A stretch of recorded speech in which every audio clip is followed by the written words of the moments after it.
Vida je praktično u tom rangiranju stopera, 4. i 5. stoper, ali Vida je više čovjek koji je jako potreban u reprezentaciji zbog atmosfere. On je Štimungmajstor koji okuplja oko sebe ljude, koji je pozitivan, koji daje jednu silnu energiju. Ватрени, или ние кој што ги нарекуваме огнените, беа хит во Русија, предводени од неповторливата бивша председателка ваша Колинда Грабар-Китаровиќ.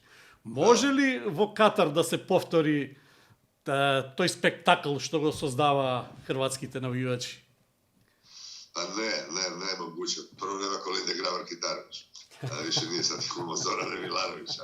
Ona je puno ljepša od njega.